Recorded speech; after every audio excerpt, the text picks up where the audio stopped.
Hello learners, welcome to the course Migrated Women's Literature. Our today's lecture is about the short story The Gold Mountain Coat, which is written by Judy Fong Bates.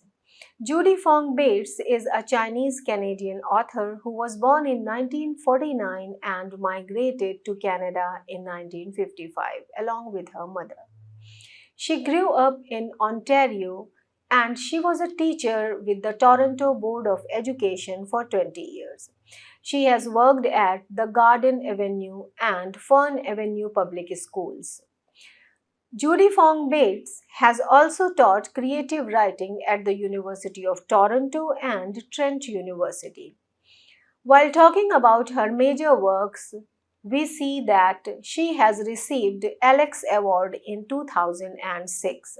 Her work, Midnight at the Dragon Cafe, was recognized as a notable book by the American Library Association.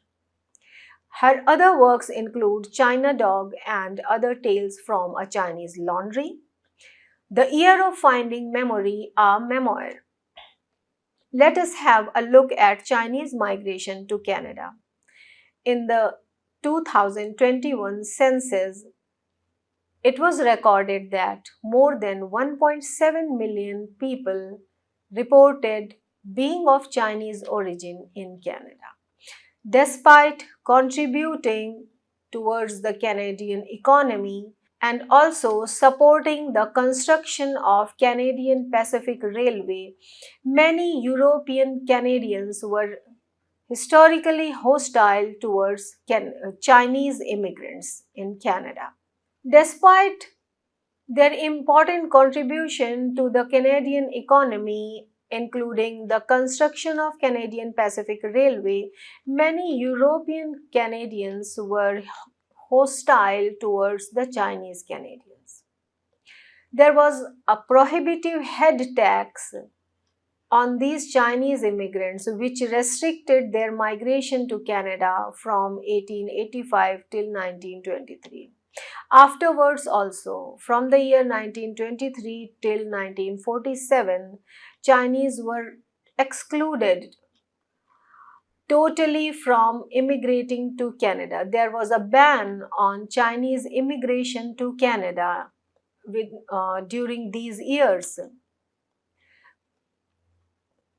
The Chinese Immigration Act of 1923, known also as the Chinese Exclusion Act, banned the entry of all the Chinese immigrants for around 24 years, which is a considerably long period of time.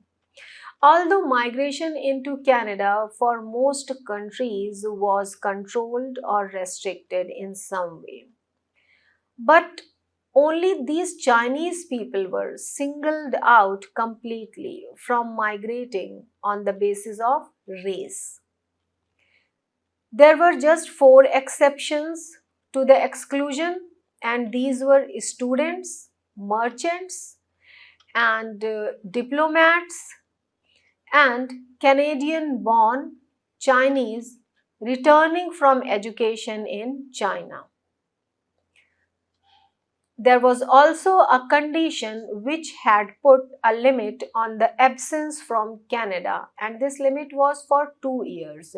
If any person was absent from Canada for more than 2 years, the consequence was like that person was banned, re-entry for that person was banned, and additionally, every person of Chinese descent, whether Canadian born or naturalized, was required to register for an identity card within 12 months of their arrival. The penalty for non-compliance was imprisonment or a fine of up to $500, which was quite high at that time. Though the act was repealed in 1947, however, immigration restrictions on the basis of race and national origin were not fully scrubbed until 1967. As the Canadian Encyclopedia says that these were the people who were not allowed to enter Canada on the basis of their race, because the natives felt that these Chinese who have been working for low wages were taking away the jobs from the hands of those natives. So the natives in Canada, they felt somewhat insecure, and this insecurity resulted in the form of anger against these Chinese immigrants. That's why there were so many protests against these Chinese immigrants. Thus, the government had to put a ban on the immigration of these people on the basis of race. Let us talk about the short story, The Gold Mountain Coat. This short story is narrated by a young girl, and she starts the story with the description about the typically small town in Ontario where she lives. She talks about the town, she talks about different places in that town, like she describes the main street, she describes the school, district high school, and she also talks about five different churches, which is a very important point in this short story. The description about the five churches provide information about different sects of Christianity in Canada. The narrator, this small girl, she goes on describing the town and tells that there is a dime store, there is a clothing store, there is a jewelry shop, a drug store, a barber shop, etc. She also specifically talks about two restaurants. One is Canadian restaurant and the other one is Chinese restaurant, which is owned by the same person who owns the Chinese laundry shop also in this short story. There are three major characters in this short story. The first major character is Sam Singh, who is the owner of Chinese restaurant. He is shown as a serious man. Then the other two major characters are John and Ken. They are Sam Singh's sons. They are shown as kind-hearted young men. Unlike their father, John and Ken are approachable and kind-hearted, and they are kind especially towards the narrator, who is the only Chinese child in the town. Narrator also talks about the modesty with which these two young men live. She discusses about that worn out, shapeless black wool coat which these two brothers use. They wear that coat. They share the same coat with its mismatched buttons and curled collars. This coat is shown as a symbol of practicality in this short story. The narrator also presents the bond between the narrator's mother and these two brothers, who keep on helping narrator and her family. At the same time, narrator's mother helps John in writing letters to his family that is in China. John is waiting for his family to come to Canada. When we read this short story, we find that John is feeling the need to buy a new coat because there is this one black woolen coat which these two brothers share. While these two brothers are working at the shop, they keep the coat aside, and whenever anyone has to go out, that person wears the coat. When the same person comes back, the other one gets a chance to wear that same coat. So John, whose family is coming to Canada very soon, he feels that there is a need to buy a new coat. But both the brothers are afraid of their father a lot. They do not have courage to ask for money for buying a new coat. However, one day John approaches his father Sam Singh very nervously. He waits for entire week, and on the day when there was profit in the business, he feels that father's mood was good. So he thinks that this is the time when he can talk about buying a new coat. However, Samsung is presented as a man who considers necessities only. He feels that daily needs, the basic requirements for living a life, are important, so a person should spend money on those requirements only. He feels that buying an extra coat would be a sort of a luxury, and Samsung is totally against having luxurious life. However, buying a new coat was a necessity for John, but Samsung, he does not understand this thing and he refuses the demand. When Samsung gets angry on hearing John's demand for buying a new coat, for buying a second coat, then Ken, the other son, he interrupts and says that John needs that second coat for his son, who would soon be joining them in Canada, and he would be starting his school. Thus, the young boy would need warm clothing. So Sam suddenly gets softened because he considers that having a coat for the young boy is a sort of a need. However, having a second coat for his own boy, for his own son, would be a kind of a luxury. So Sam, who is shown as representative of the elder generation of immigrants, or we can say Sam here in this story is representing the first generation of immigrants. He had gone through hardships. So he believes that a new coat would be an extravagance. While the second generation, the next generation of immigrants, that are John and Ken, though they are also working hard, but they have gone through that transition phase.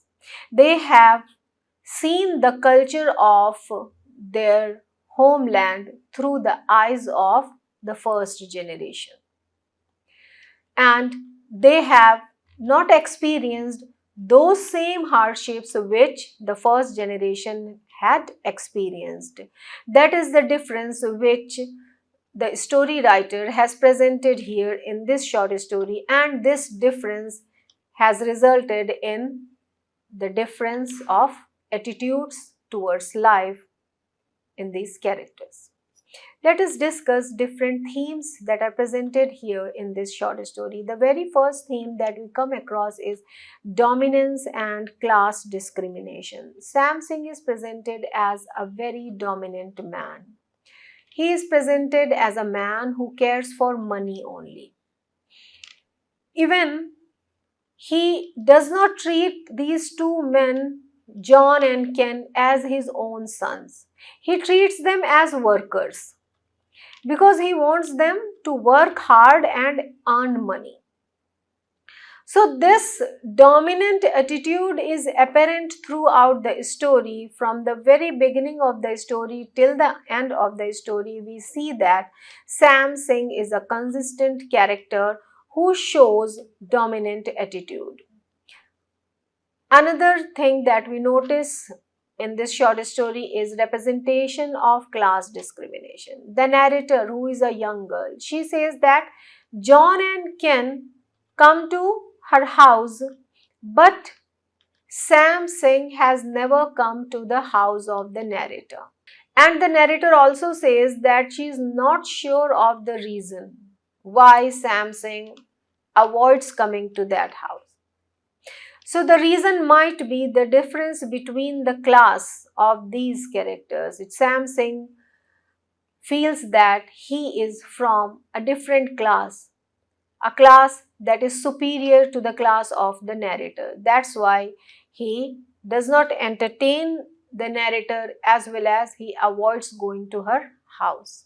Another important theme that we see here is the theme of transition. There is a quotation from the text when John says, "And I have to ask permission to spend it. What right does he have to object?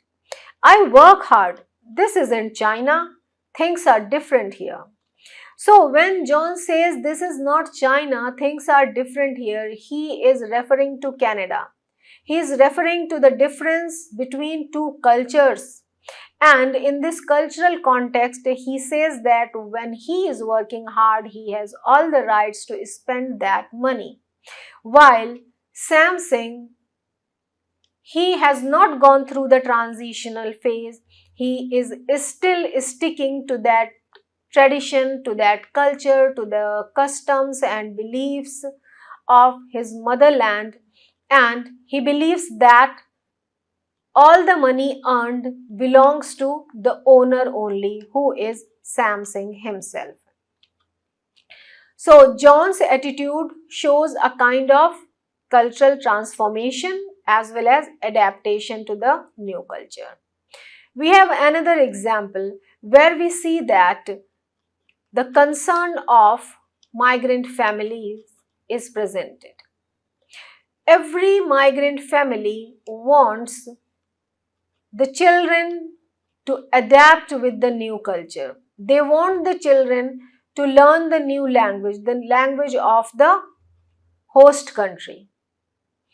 And they feel very proud of this thing when their children speak the language of the host country fluently. Yet at the same time, they keep on fearing. They fear that one day these children will forget their roots. So this fear, as well as at the same time the feeling of pride, is presented in this short story also, when the narrator says, "Although both my parents were proud that I had learned English so quickly, I knew they were concerned that I was becoming too Canadian." So here narrator shows the fear of her parents that the child is becoming too Canadian and forgetting her Chinese roots, which is a concern of every migrant family. Next theme is cultural maintenance. The coat, that black woolen coat, symbolizes sacrifice. Here both the brothers share that same coat. They are sacrificing their comfort. They are sacrificing their desires. So the sacrifices made by an immigrant family at the time of adapting to the new culture, at the time of adjusting with the new habits, at the time of learning the new language, and at the same time maintaining their own tradition, heritage, and customs. These are the times, these are the moments when these immigrant families sacrifice a lot. So these sacrifices are presented here in this short story, and these sacrifices are shown with the help of the symbol that is the black woolen coat. Samsung, whenever he feels ill, he drinks that medicinal turtle soup. This medicinal turtle soup is a symbol of cultural maintenance.